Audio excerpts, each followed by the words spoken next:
What if I told you that 2026 doesn't have to look like 2025? What if this year could actually be different? Not because circumstances change, but because you do. Most people step into a new year with good intentions, but no spiritual foundation. And when life hits, and it always does, those resolutions fade fast. But when your life is built on biblical principles, you don't just survive the year, you grow in it. Before we dive in today, if you're looking for biblical encouragement that's practical and it's real and designed to help you grow in your walk with Christ, go ahead and hit that subscribe button. Let's start our countdown with the things that we can do to get off on the right foot. Start the year seeking God first. Matthew 6:33 says, "But seek first his kingdom and his righteousness, and all these things will be given to you as well." Before you set goals, schedules, or plans, ask this question: where does God fit into my year? Not leftovers, not spare time, first. When God becomes your starting point, everything else finds its proper place. Don't let God be your relief pitcher. Let Him be your starter. Number 9, decide to live with purpose and not to drift. Proverbs 16:3 says this: commit to the Lord whatever you do, and He will establish your plans. See, drifting through life is easy. Purpose takes intention, and if you don't decide what matters the most, the world will decide for you.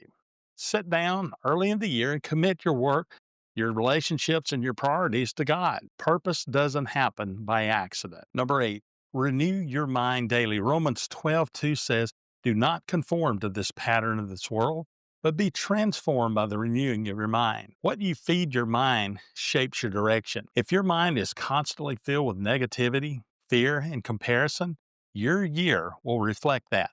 But when scripture becomes a daily habit, your thinking begins to change, and changed thinking leads to changed living. Let that sink in. Number 7, walk by faith, not feelings. 2 Corinthians 5:7 reminds us, for we live by faith and not by sight. There will be days in 2026 when you don't feel motivated, confident, or even strong. Faith says you keep walking anyway. Feelings make great passengers, but terrible drivers. If you want a strong year, you need to anchor your decisions in faith, not emotions. Number 6, practice gratitude in every season. 1 Thessalonians 5:18 says, give thanks in all circumstances. You see, gratitude doesn't ignore problems, it changes perspective. A thankful heart keeps bitterness from taking root and joy from slipping away. Even in hard seasons, gratitude reminds us that God is still present and is still working. Number 5, guard your relationships carefully. When you look at Proverbs 13:20, it says this: walk with the wise and become wise, for a companion of fools suffers harm. The people that you allow closest to you will influence your direction. Some relationships will push you closer to God, while others will pull you away. Be intentional about who speaks in your life this year. Maybe I'm the only one that deals with this, but sometimes growth requires us to have distance from some people. Number 4, be faithful in the small things. Luke 16:10 says, whoever can be trusted with very little can also be trusted with much. We often pray for big breakthroughs while neglecting small obedience. God grows us one faithful step at a time. Show up, be consistent, do the right thing when no one is watching, and small faithfulness leads to big impact. Number 3, learn to rest and trust God. Psalms 127:2 reminds us, in vain you rise early and stay up late, for he grants sleep to those he loves. See, burnout doesn't glorify God. Rest is not laziness, it's trust. Trust that God can work even when you stop. If you want 2026 to be sustainable, you must build margin in your life for rest, reflection, and renewal. And number 2, use your time wisely. Ephesians 5:15 and 16 says, be very careful then how you live, making the most of every opportunity. Time is one of those few resources you can never get back. This year, be intentional with it. Say no to distractions so you can say yes to what matters most: your faith, your family, and your calling.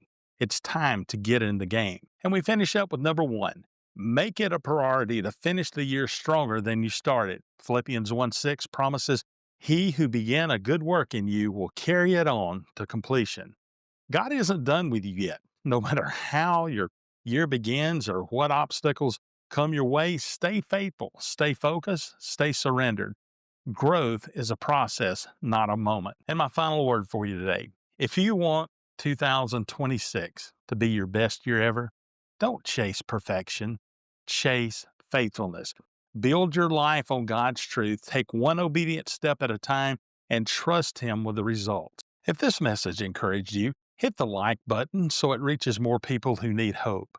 Share it with someone who's ready for a fresh start, and make sure you subscribe so that you don't miss what God is going to do in the weeks ahead. I'll see you next Monday morning on Monday Mornings with Michael.